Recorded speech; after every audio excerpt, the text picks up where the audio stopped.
Vous vous posez tous la question, si on ne considère pas Charles Oliveira comme un grappleur d'élite, alors qui est un grappleur d'élite? Aujourd'hui, on ouvre le débat via un ranking top 5 all-time des meilleurs grappleurs MMA juste après le générique. Yo, this is Dustin Poirier. Bienvenue Sous Fight Minds. Bienvenue sur Fight Minds.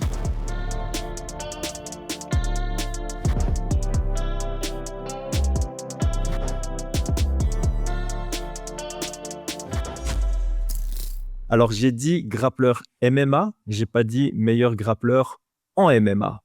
Et c'est déjà une distinction importante. Je pense qu'on va commencer par là, Brian, on va commencer par les critères. De ton côté, sur quoi est-ce que tu t'es basé? Et alors, je note avant qu'on se lance dedans, on a fait exprès de ne pas se mettre d'accord sur les critères avant pour que on puisse illustrer via les critères la définition de chacun sur ce qu'est un bon grappleur MMA. Ouais, donc pas meilleur grappleur en MMA, je suis d'accord là-dessus. Moi, sur Oui, parce que sinon, on allait avoir Rodolfo Vieira, Buchecha, ces gars-là. Oui, bien sûr. Ouais, tu as raison. Voilà. Écoute, moi déjà, c'est sur la définition de grappling, parce qu'elle est relativement large. Et je pense que beaucoup de top qui sont faits sur les réseaux, c'est grappling vraiment en termes de sport de préhension, tu vois. Ouais. Et donc, tu inclus aussi les lutteurs. Et si tu inclus les lutteurs, je trouve que ça devient beaucoup plus compliqué le classement. Ouais, pour moi, le classement, d'ailleurs, ce serait un sujet intéressant, c'est lutteur-grappleur. Ouais. Il y a des profils, moi, je pense que voilà. Il y a des profils lutteurs-grappleurs. Et j'aurais peur qu'ils trustent un petit peu tout le top, tu vois. Donc, moi, j'ai eu un petit peu de mal. Je voulais quand même mettre en priorité vraiment le style grappling. Donc, j'ai enlevé vraiment toute la partie lutte, takedown. Vraiment sur l'aspect takedown, je n'ai pas mis les meilleurs lutteurs, ceux qui mettent le mieux les mises au sol, tu vois. J'ai enlevé complètement.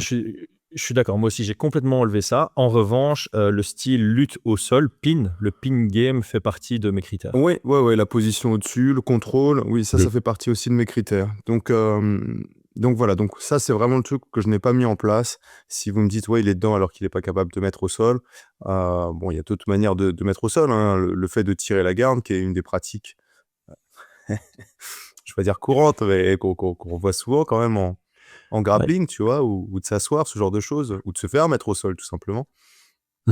Donc ça, c'est vraiment un critère que j'ai enlevé, vraiment l'aspect lutte, même s'il va y avoir des très très bons lutteurs dans le groupe que j'ai sélectionné. Ensuite, alors ça a été vraiment dans le classement, c'est pas facile parce qu'il y a des grappleurs que je trouve vraiment très très bons, qui n'ont pas non plus été tellement testés, tu vois. Ouais, moi c'est le critère le plus important là-dedans. Moi j'ai mis ça genre résultat, donc efficacité et adversité. Et pour bien évaluer le vrai niveau de qui que ce soit en MMA, tu dois avoir du temps. Tu vois, tu peux pas avoir un gars qui a fait 2 combats en MMA. Ouais. Tu peux pas avoir un Gary Tonon dans ton classement. Ouais, tu vois. ouais. Et ouais, effectivement, tu dois aussi avoir quelqu'un qui a montré que ses compétences en grappling MMA ont été efficaces face à de bons adversaires. Ouais, voilà. Oui, ça c'est bon. Puis dernière chose, alors moi l'argument il a plein de soumissions, etc. Pour moi c'est pas un argument. Depuis quelques années, je pense que depuis que Uriah Faber a fait partie du top du nombre de soumissions, tu vois. Je sais pas si tu te rappelles, mais il y a 8 ans, non? À quel moment il faisait partie, il faisait partie du listing des combattants qui avaient le plus de soumissions à l'UFC. Je sais pas si tu te rappelles. C'est fort probable. Hein. Ouais. C'est UFC et WEC confondus après. Peut-être, ouais. Ouais. Mais effectivement, c'est un combattant avant de vraiment commencer à décliner. Donc si on regarde 2014, Bulldog Choke, RNC, guillotine, RNC. Il en avait guillotine, RNC, guillotine. Il avait quand même vraiment beaucoup de soumissions. Alors moi, juste pour nuancer ça, j'ai pas dans mes critères, j'ai pas le nombre de victoires par, mais j'ai quand même inclus le jeu de ground and pound et le jeu de soumission. Oui. Ça fait partie du truc, mais effectivement, le nombre de victoires par ce biais-là, ça peut vite être faussé parce que tu en as certains qui ont un haut volume de victoires par soumission, mais c'est parce que tu en as 50% qui ont été précédés par un knockdown. Voilà. Et ça, c'est le cas d'Urijah Faber. Donc voilà, 35 victoires, il en a 18 par soumission, si je dis pas de bêtises. Ouais, 18 par soumission, 9 par KO TKO. Donc c'est Et on une est sorte. tous d'accord pour dire que c'est un bon grappleur, mais c'est pas un grappleur d'élite. Il est même si tu Ouais, fais un top même. 25 all-time, il est pas dedans. Non, bien sûr. Et pourtant, il a vraiment, vraiment beaucoup de soumissions. Il a une longue carrière aussi avec différents combattants. Mais c'est un gars qui touchait debout et puis plutôt que de finir en TKO, lui, il s'en fichait, il étranglait, quoi. Et donc c'est pour ça. Ça ne fait pas du tout partie non plus de mes critères. Un gars qui va être capable de bien contrôler, comme tu l'as dit, donc l'utilisation du pin, ça rentre beaucoup plus dans mes critères que quelqu'un qui met pas mal de soumissions. De fait. Ouais, moi, t'en as encore des critères?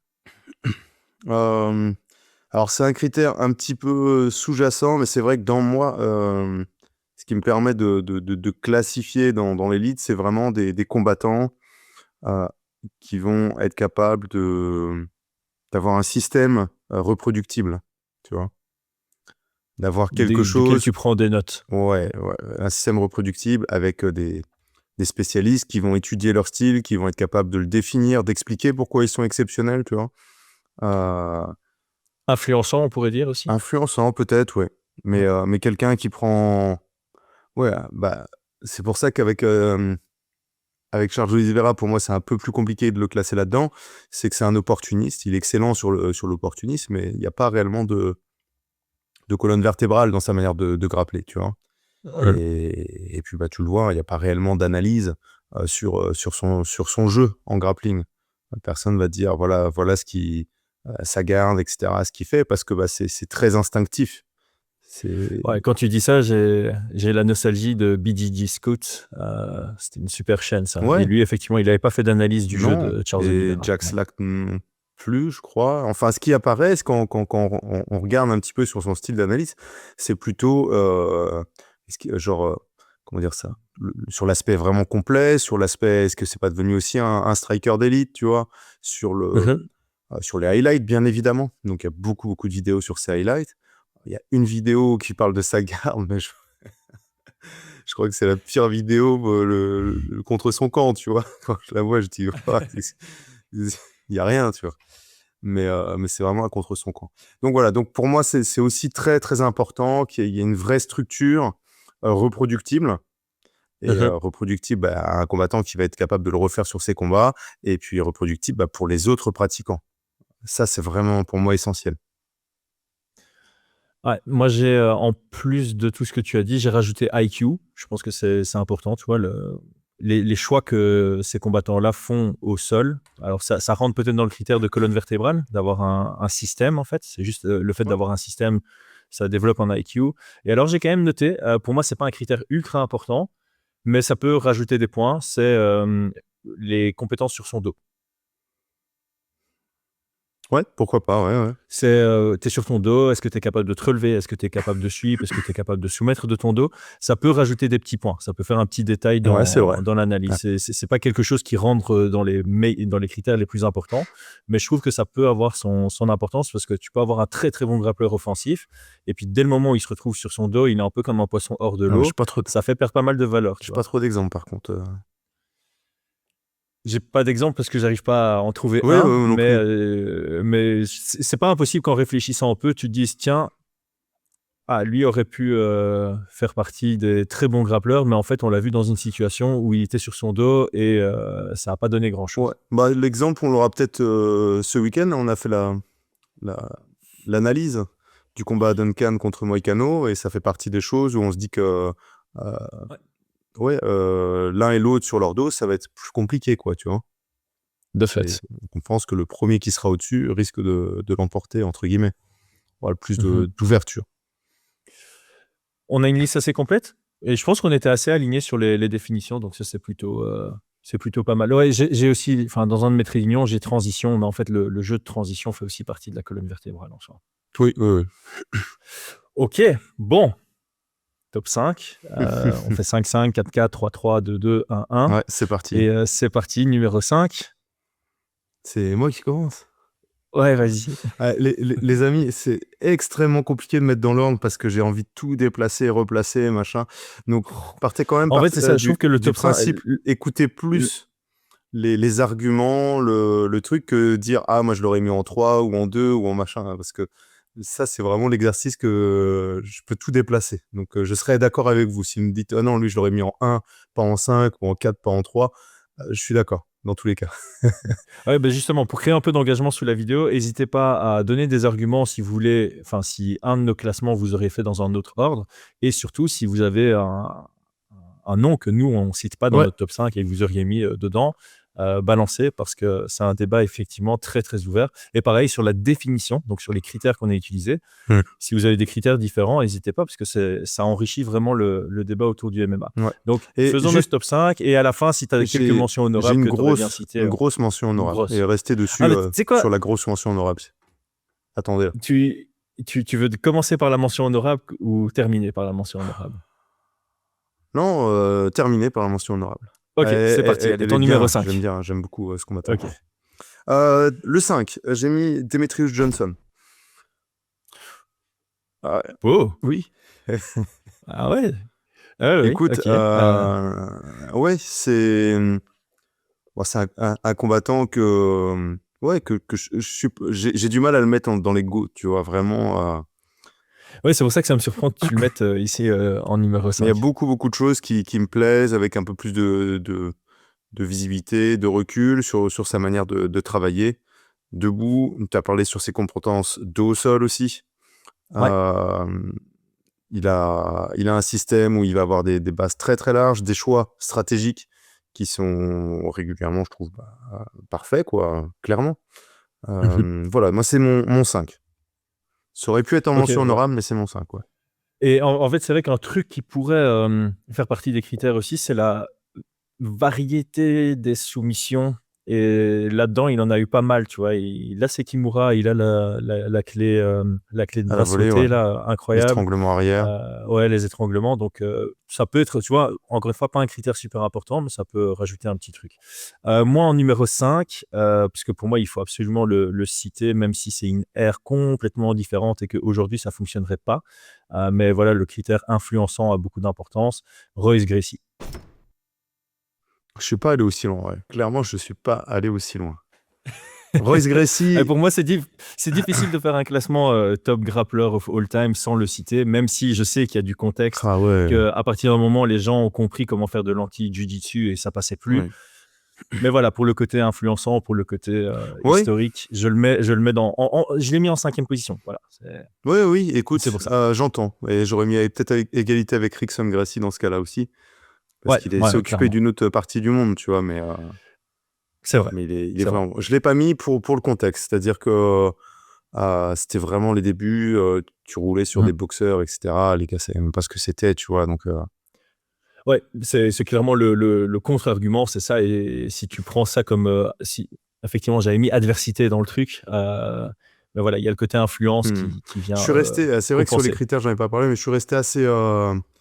Ère moderne. Assez ère moderne, oui. Notamment, je pense pour le public aussi, hein, de savoir un petit peu de qui on parle, parce que si on donne tous les noms à l'ancienne, ça va plaire que les anciens, ça va plaire que aux anciens, quoi. Vous inquiétez pas, pour le reste, je suis sur l'ère moderne. C'est vrai que il y a des semi-anciens qui pourraient être cités si on fait un top 10 ou top 15, genre des Verdum et des gars comme ça. Mais oui, voilà. Emelianenko, je l'ai pas mis par exemple, mais clairement, ça, je pense que ça a influencé énormément sur le sol aussi. Ouais. Alors en 4. 4. Alors, j'ai mis John Jones avec un point d'interrogation. Mais je suis obligé de le mettre, quoi. Je suis obligé de le... Il est dans mes mentions honorables, moi. J'ai vraiment hésité aussi. Ouais. Voilà, c'est... Bon, ça lutte, rien à dire, mais au sol, je pense qu'il a amené quelque chose. Alors, Georges Saint-Pierre était aussi vraiment dans cette dynamique, mais pour moi, Georges Saint-Pierre, ça manquait un tout petit peu plus de volonté et d'agressivité. C'était un petit peu trop dans les starting blocks, tu vois, ça démarrait jamais réellement. Jones, il nous a quand même offert ces guillotines incroyables, Enfin, Les coudes contre Brandon Vera, il lui pète ouais, hier. Donc le Ground and Pound est clairement dedans. Il soumet avec une Americana le Brésilien, là, Vitor Vitor Belfort, Belfort. après avoir défendu dans le premier round avec hyper extension de son bras. Ouais, clairement. Clairement, tu fais un top 10, pour moi, il est dedans. Ici, moi, je l'ai mis en mention honorable. J'ai vraiment hésité. La guillotine de Cyril, je suis désolé, faut pas tourner le couteau dans la plaie, mais elle était, enfin voilà, elle était. Y a pas que le fait que Cyril, même si je dis que je trouvais que Cyril manquait de niveau au sol, on était un peu tous d'accord là-dessus, mais aller placer une guillotine de cette manière-là, mettre au sol, remonter, prendre cette monte, savoir que ça existe aussi une guillotine avec quelqu'un assis à la cage, parce qu'elle passe, hein, moi j'utilise de temps en temps à l'entraînement, quoi. Pour moi, voilà, il est dans le top 4. J'ai mis un point d'interrogation, je peux entendre les contre-arguments, mais Ouais, mais c'est difficile de pas le mettre dans le top. Enfin, il est d'office dans le top 10, je trouve. Donc, tu peux donner un contre-argument pour le sortir du top 5, mais tu peux pas me donner un contre-argument pour dire qu'il mérite pas d'être cité dans ce genre de liste. ouais. Rappelez de sa victoire contre Gustafsson aussi, le Grand Endpoint au round La 3. deuxième. Ouais. Oui, le deuxième, ouais. Ah, ouais, j'avais fait une analyse de cette séquence de fin, c'était incroyable. Chaque détail. Ouais. Ouais. Alors moi, mon numéro 4, clairement, il lui manque l'aspect ground and pound, mais Demian Maia. Ouais. Il est plus haut dans le classement. Ah oui. Et voilà, on va prendre un donc petit peu on est plus. d'accord Pour moi, là-dessus. c'est vraiment une Ouais. des définitions. Si je dois définir le grappleur d'élite, il en fait partie et c'est peut-être pour moi un des meilleurs exemples. C'est que Demian Maia, tu peux faire des DVD sur sa manière de combattre au sol. Ouais. Tu parlais de BJJ Scout, il a une playlist complète de tous les systèmes qu'il va utiliser qui sont reproductibles. Juste pour en citer quelques-uns, donc ces passages de garde, avec tout ce qui va être utilisation du tripode, donc il va monter ses hanches pour pouvoir passer les crochetages, les gardes papillons, etc. Sa demi-garde inversée, tous ces éléments-là, ou alors quand il est en dessous, tu parlais de ses compétences en dessous, quand il va aller chercher son sweep en attaquant depuis la le demi-garde. deep half. Ouais. Non, pas en deep half. Hein. Il est en demi-garde. Non, c'est une de ses spécialités. Ouais, je sais pas. Peut-être. Mais il va chercher la single leg, tu vois. Il a renversé. Ouais. Il a été testé contre Gunnar Nelson, qui a été un excellent grappleur. Tu as vraiment fait une leçon de grappling, tu vois. Et contre Jake Shields, ça, je pense que c'est... Ah non, il perd contre Jake Shields à la décision partagée. Il faut aller revoir ce combat parce qu'il en vaut la peine. C'est même pas un fight of the night. Ouais, pour moi, Demian Maia, c'est vraiment, vraiment une des définitions excellent, vraiment excellent. Il y a dans ses soumissions, je trouve qu'il y a un petit peu moins de choses qui sont intéressantes. Ses étranglements arrière, il en a plusieurs. Moi, je les trouve pas forcément rien de particulier en soi, mais il a des systèmes qui sont complètement reproductibles, qui sont excellents. C'est vraiment pour moi la définition d'un jiu-jitsuka qui a été en plus capable d'adapter vraiment son jiu-jitsu en MMA sans le renier entre guillemets, tu vois. Ouais. Il a même prouvé contre Ben Askren il a reprouvé à nouveau que le grappling pouvait être supérieur à la lutte. Hein. Ce combat-là était... C'est vrai, il prend 4 takedowns contre Askren, mais il le soumet. Ouais, moi je t'avoue que j'étais plus pour Askren à ce moment-là, mais... Je me rappelle. Ouais. Mais avec le recul, voilà, c'était une performance incroyable. Et puis, il avait déjà quand même un certain âge, non? Je sais pas quel âge il avait à ce moment-là. Oh oui, à ce moment, c'est son antépénultième combat de sa carrière. Et donc, je sais pas, il a 48 ans maintenant. Il est né en 77. Wow. Et c'était en 2019, donc c'était il y a 7 ans. Donc, il avait 41 ans, quoi. Il avait la quarantaine. Oh là là. 41, il est... Ouais. Enfin, voilà, donc ça, c'est vraiment... Moi, je l'ai mis en numéro 2. Hein. Ok. Donc, tu peux balancer ton 3 et on connaît déjà ton 2. Et moi, je balancerai mon 3 et mon 2 d'affilée aussi. Alors, moi, j'ai mis Pantoja. Je suis étonné, je le vois quasi pas dans les classements. Ouais. Moi, c'est mon numéro 6. C'est ma mention honorable numéro 1. Ah ouais, bah écoute, moi, je pourrais le mettre... Alors, peut-être pas plus haut que Demian De Maia, Maia. ouais. Le numéro 1, c'est... Et pareil, même le numéro 1, je pourrais le discuter, mais Pantoja, je vous en ai parlé. Pour moi, c'est... Il y a des choses qui étaient, je vais pas dire incompréhensibles, mais où je me disais, comment il fait ça, quoi. Et donc, je vais vous parler de deux systèmes qu'il utilise, qui pour moi sont excellents. C'est l'étranglement arrière. Donc, son étranglement arrière, il a rien réinventé, vraiment pas, mais il y avait quelque chose que j'arrivais pas à comprendre. Et en fait, il y a un système dans l'étranglement arrière que personnellement j'utilise, qui a été conseillé par Danaher, qui est d'avoir un bras qui contrôle et un bras qui étrangle. Et le bras qui contrôle évite que l'adversaire se retourne. Et c'est vrai que le contrôle est super important en MMA. Parce que on a vu, hein, on a parlé de... je vais en parler sur la mention honorable, mais on a vu des combattants, ils ont le dos et puis l'adversaire tourne à l'intérieur même d'un triangle de corps, tu vois. Ouais. Voilà, ce genre de situation. Et donc, c'est clair que une des utilisations, c'est le contrôle du poignet, voire le two-on-one. Et c'est ce que conseille Danaher. Moi, j'ai beaucoup travaillé qu'avec ça. Et sauf que le problème, c'est ce qu'il explique, hein, Danaher, c'est que quand tu as un bras qui contrôle, l'autre bras, tu n'as qu'un seul bras qui attaque. Et tu dois faire face à deux défenses, le bras adverse et son menton. Donc lui, ce qu'il utilise, ce que Danaher conseille de faire, c'est d'aller chercher le straight jacket et puis après d'aller emprisonner un bras. Et donc tu as toujours ton bras qui contrôle et tu as un bras étrangleur uniquement contre un menton, parce que l'autre a le bras prisonnier, tu vois. Ce qui est plutôt intéressant. Moi, j'aime beaucoup, mais ça a quand même des défauts. C'est que des fois, avec la transpiration, avec dans l'effort, eh bien, si tu crochettes le bras et que le gars lève le bras à ce moment-là, tu le perds, tu vois. Tu te retrouves trop haut, tu peux plus étrangler. Alors en kimono, c'est pas un problème parce que tu peux aller chercher le kimono et puis aller sur le Brian Arrow, je crois que ça s'appelle.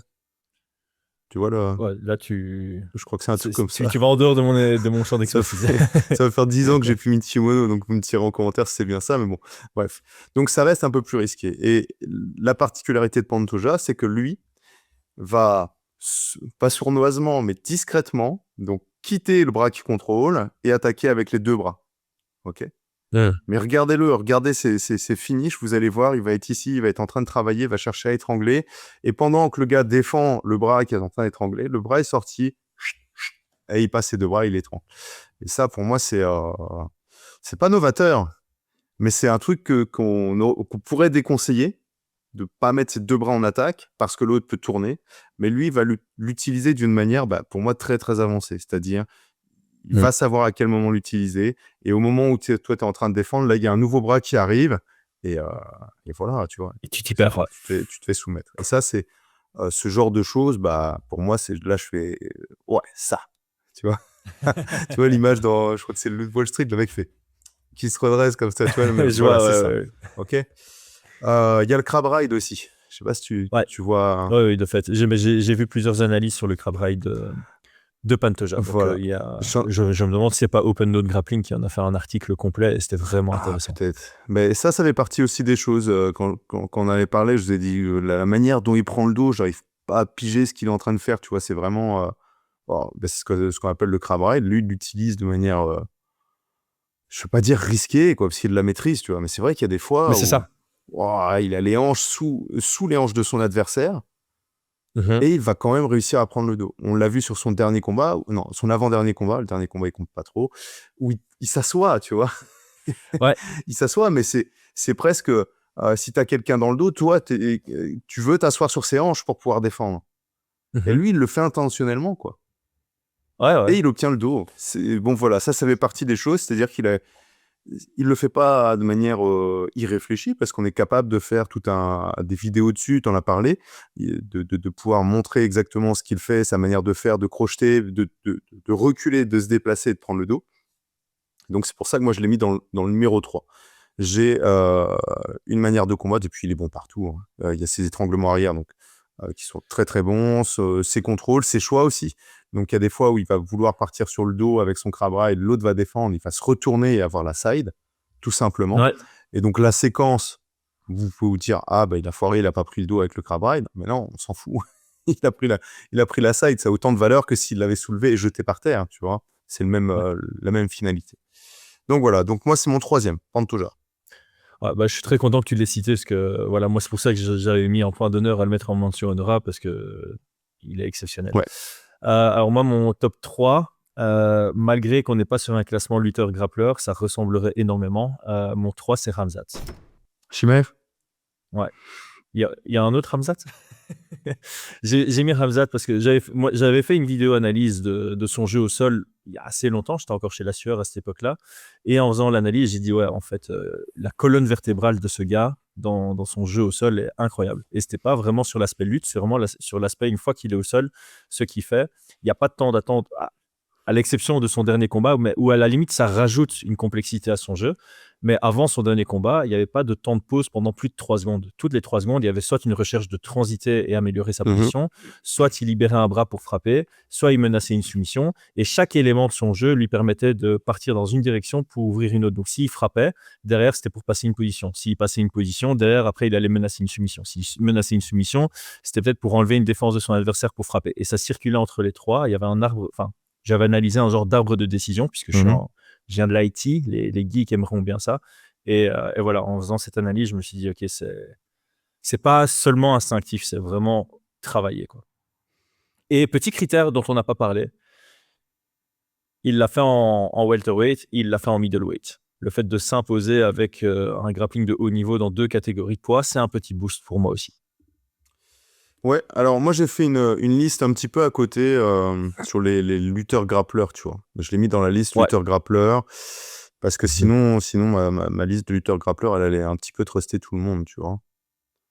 Donc mais je l'ai pas mis c'est ça dedans. ma complexité. Et je trouve que même en enlevant sa partie lutte qui est exceptionnelle, son grappling est tout aussi Ouais, moi je trouve que à souligner. ouais, j'étais déçu sur son dernier combat. Je trouve qu'il reste trop bloqué avec son bodylock dans le dos. Que par exemple contre Gilbert Burns, son grappling, il a pas. C'est vrai que c'est un très bon contre-argument. Ouais. C'est un très bon contre-argument. Ça a été compliqué. Alors oui, Gilbert Burns, c'est un excellent grappleur. Il n'est pas dans ma liste, il n'est pas dans la tienne, j'imagine, tu vois.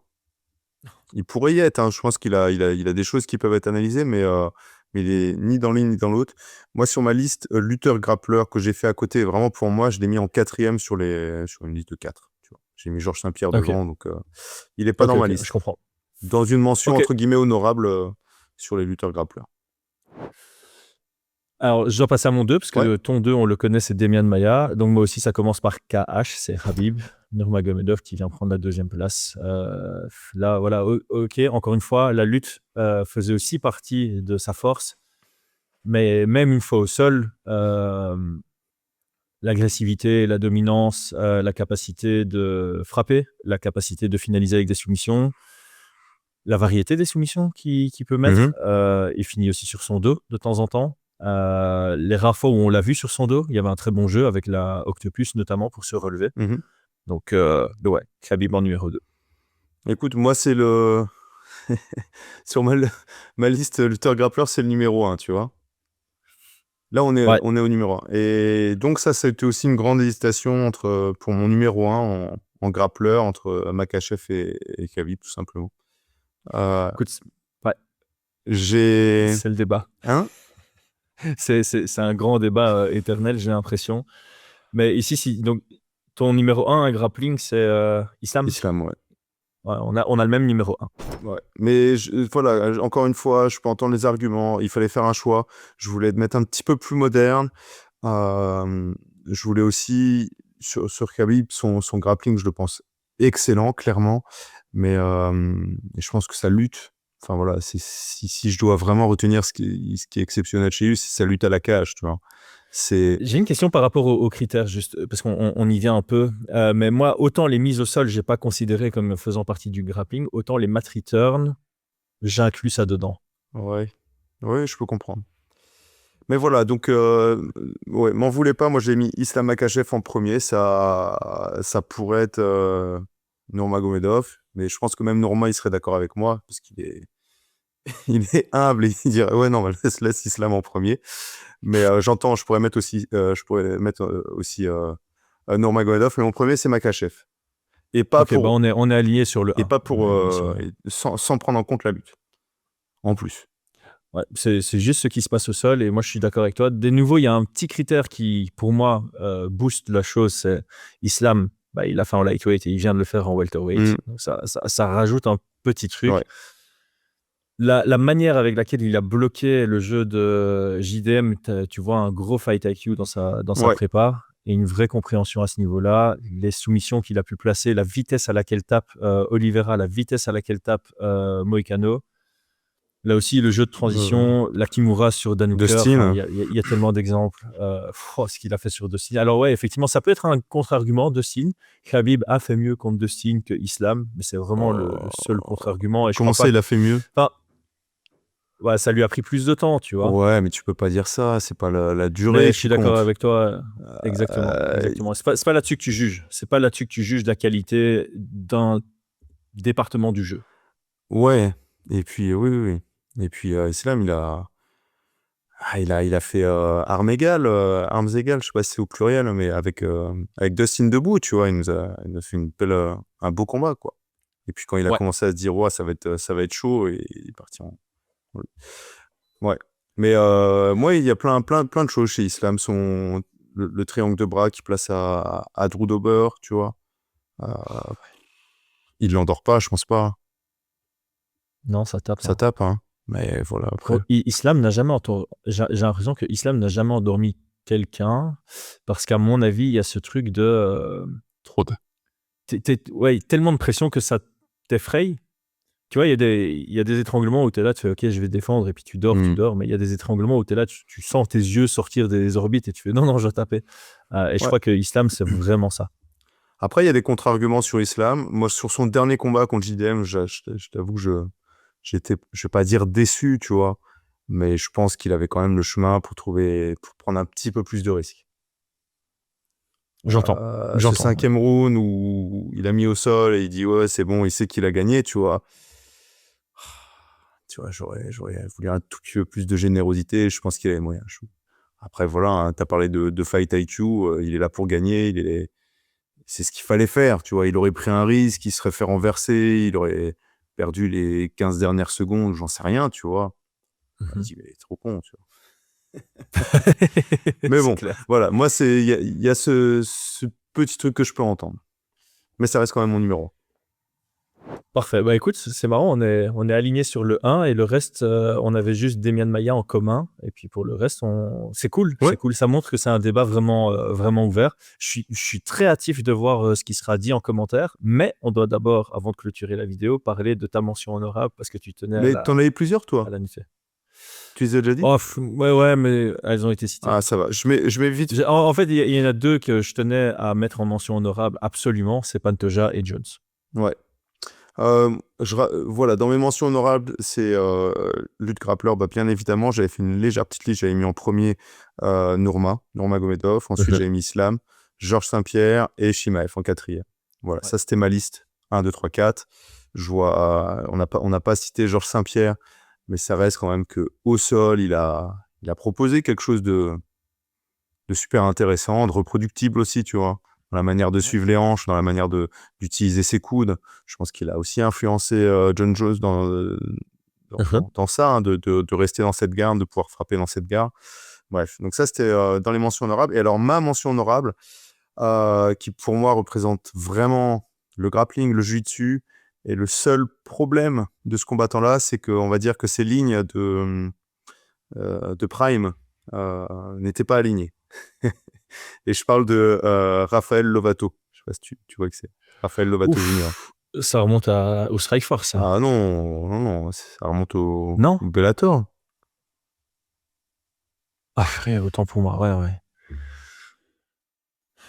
Alors, Ouais. Raphaël Lovato Jr., son dernier Ouais. combat, c'est pas si vieux que ça, hein, c'est 2022. Ouais, donc en grappling, il est encore actif. Enfin, en 2025, il Ouais. participait encore au Alors, One Grappling. Et en MMA, effectivement, 2022, avec un armlock. donc Raphaël Lovato Jr., ça a été un champion du monde, si je dis pas de bêtises. Ouais, il a gagné contre Gegard Moussassi pour prendre la Non, ceinture non, champion du Bellator. monde en jiu-jitsu brésilien. Ah, pardon, autant pour moi. Autant pour moi. Non, À la DCC, quoi. ça a été un champion du monde de jiu-jitsu brésilien. Alors, il est à la retraite depuis. Il est à 11-0 en MMA. Donc, quand est-ce que... Ouais, champion du monde. Bon, plusieurs fois champion du monde, en fait. En nogi, en gi. les Panam, Abu Dhabi Ça, Championship 2011. Ouais, enfin voilà. IBJF, Voilà. IBJJF en 2013 Ouais, 11-0. encore. Devient champion du Bellator contre Gegardou Moussassi, qui est un excellent combattant qui était champion à l'époque.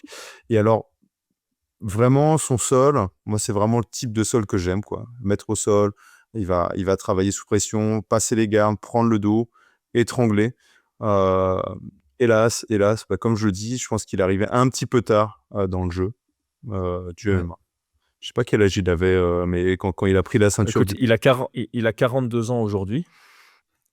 donc Ses débuts en 2019. MMA, c'était en 2014, donc c'était il y a 12 ans. Donc il avait 30 ans quand il a fait son début pro en MMA. À 30 ans. Et il est devenu champion à 35 ans du Bellator. Deux- Et puis il a arrêté en fait. En vrai, il a arrêté pendant 3 ans. Il est juste revenu pour un seul combat.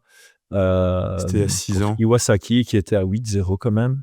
Et Non, il c'était avait il y a 36 6 ans. Il avait 36. Il avait 36, ouais. Il avait 36 ans.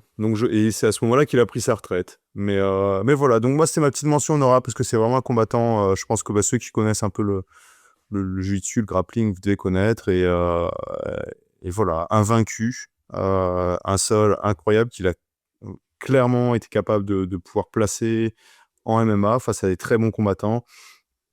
Sa capacité à prendre le dos, sa capacité à faire des choix aussi. On le voit par exemple, il y a des choses moi que j'aime bien en grappling, c'est que tu n'autorises pas l'adversaire à aller dans la direction où il veut aller. Ouais. Par exemple, tu es en monte, l'adversaire va se tourner et donner ton dos, et bien en règle générale, tu te jettes sur le dos. Mais à un certain niveau, on va avoir des gars qui vont partir pour donner leur dos, puis brusquement au moment où tu es dans le dos, refaire face pour renverser, tu vois. Et donc, à un certain niveau, quand le gars va donner son dos, tu passes ton Half Nelson, donc tu passes ton bras sous son bras, tu tiens la tête et tu remets les épaules au sol. C'est un peu Contre-intuitif au contre-intuitif parce que début. le dos, Ouais, c'est ouais. quand même une des positions les plus avantageuses. Donc, tu es en monte et tu dis non, c'est pas par là que j'ai décidé d'aller. Puis après, il va retenter et là, tu t'installes dans le dos, par exemple, tu vois. Ce genre de choses qui sont pour moi vraiment intéressantes et pas de se jeter dès qu'il y a le moindre truc à prendre. C'est aller dans la direction que tu as décidé. Si tu n'es pas prêt, tu le fais attendre et tu iras plus tard. Voilà. Donc ça, c'était ma mention honorable. Je ne sais pas s'il y en a qui connaissent, mais en tout cas, c'est un excellent combattant qui est parti à la retraite. Enfin voilà, qui est arrivé au top, je pense, de son niveau un peu trop tard pour le MMA. Ouais. Ouais, c'est vrai que ça aurait pu être sympa s'il commençait un peu plus tôt. Et quand tu regardes, parce que ça peut faire partie des critères, mais il gagne par bras-tête, étranglement arrière, ground and pound, clé de bras. Ça, c'est ses 4 premières victoires en MMA. Donc, tu as 4 manières différentes de l'emporter au sol. Ensuite, c'est un high kick. Ensuite, c'est un étranglement arrière, une décision. Donc, il est aussi capable de remporter des combats à la décision. Une clé de bras, encore. Un étranglement arrière, la décision contre Moussassi et encore un arm lock pour terminer sa carrière. Donc, il y a une variété aussi dans sa manière de terminer. Ouais. Encore une fois, c'est un petit critère qui peut rajouter un petit boost. Ok, écoute, très sympa comme débat. Très hâte de voir ce qu'on va nous dire en commentaire. On pourra s'attarder à ce genre de liste tant qu'on est dans une période creuse avec striker, lutteur, stratégiste. On verra. Donnez-nous des idées Oh, qu'est-ce que j'ai dit? Bon, c'est la fin de la vidéo. C'est le matin. Laissez-moi tranquille. Merci, Brian. Ciao tout le monde. Merci à toi d'avoir regardé la vidéo jusqu'au bout. Nous en profitons pour rappeler que nous sommes ambassadeurs des marques Nutrimuscle et Oko. Cela signifie que si tu achètes chez eux en passant par nos liens, tu aides la chaîne à se développer. Nutrimuscle a une mission claire, rendre la nutrition sportive accessible en respectant les plus hauts critères de qualité. Chaque ingrédient est sélectionné pour préserver leur pureté et chaque produit se limite au minimum d'ingrédients nécessaires. Rejoins Morgan Charrière, Benoît Saint-Denis et Fight Minds dans la team Nutrimuscle en profitant d'une réduction via notre code promo NMA_FM5. Le lien vers leur site est en description de cette vidéo. Oko produit des gourdes filtrantes éco-responsables. Le filtre Oko traite l'eau pour la purifier et la rendre saine à la consommation. Les polluants, pesticides, métaux lourds, mauvaises bactéries et autres contaminants sont efficacement filtrés. La gourde Oko a un côté ultra pratique et aussi économe. On arrive à 10 centimes le litre d'eau, voire moins, grâce à notre code promo FMOKO qui offre 10% de réduction.